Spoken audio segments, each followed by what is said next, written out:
آج ہم سے کچھ لوگ کہتے ہیں کہ عبداللہ صاحب آپ حکومت کے خلاف بولتے ہیں. ہم نے کہا کہ اگر میری ساری تقریر اٹھا کر دیکھ لو, میرے کسی بیان کے اندر انڈیا کے جو کانسٹیٹیوشن ہے, ہندوستان کی کانسٹیٹیوشن کے خلاف عبداللہ سالم ایک لفظ نہیں بول سکتا. کیوں؟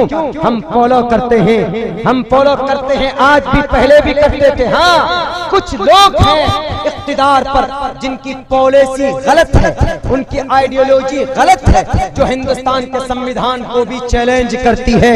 ہم ان کی اس پالیسی کے خلاف آواز اٹھاتے رہیں گے, یہ ہمارا رائٹ ہے.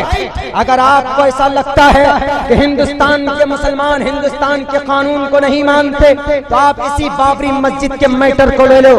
ابھی 32 سال سے سپریم کورٹ کے اندر اس کی سماعت چل رہی ہے, لیکن آج تک ہمارے کسی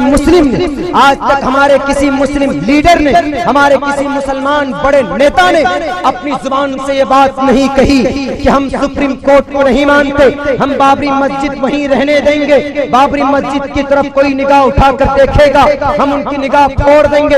آج تک کسی مسلمان گرو نے, آج تک کسی مسلمان لیڈر نے یہ بات نہیں کہی. کیوں؟ ہم آج بھی یہی کہتے ہیں کہ اگر ہمیں بابری مسجد چاہیے تو ہم قانون کے تھرو سے لیں گے. ہمیں بابری مسجد چاہیے تو سپریم کورٹ جو فیصلہ کرے گا ہم اسی فیصلے کے دوارا عمل کریں گے.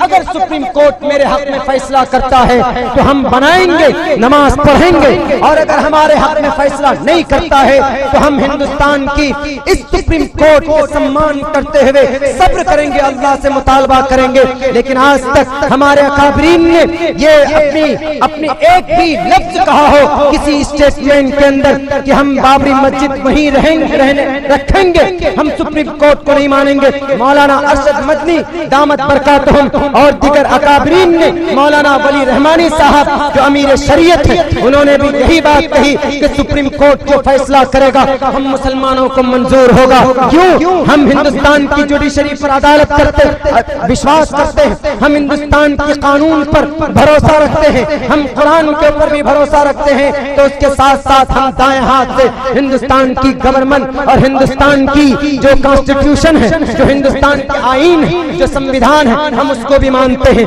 مسلمان کو ہندوستان کی گورنمنٹ کی یا ہندوستان کے کانسٹیٹیوشن کی مخالفت آج تک نہیں کی, نہ بولا ایک ورڈ بھی. آپ پھر بھی کہتے ہو کہ یہ مسلمان ہندوستان کے قانون کو نہیں مانتے. آپ کیا کہو گے ان لوگوں کو جو سپریم کورٹ کے باہر کھڑے ہو جاتے, ڈھول بجاتے اور کہتے ہیں کہ ہمارے بھویہ رام مندر کے نرمان کا فیصلہ یہ سپریم کورٹ کرے گا, یہ سپریم کورٹ ہمارے رام مندر کو گھر دلائے گا, ہمیں نہیں ضرورت سپریم کورٹ کے فیصلے کی.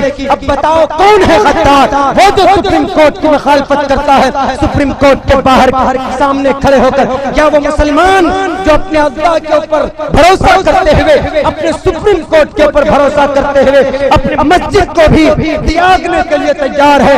اگر سپریم کورٹ فیصلہ کرے گا تو ہم مسجد بنائیں گے, نماز پڑھیں گے. اگر فیصلہ نہیں کرے گا تو ہم صبر کرتے ہوئے ہم آگے قانونی لڑائی لڑیں گے, لیکن ہم کبھی بھی تلوار کے آدھار پر, طاقت کے آدھار پر سپریم کورٹ کا کیس یا سپریم کورٹ کے اوپر ہم ججمنٹ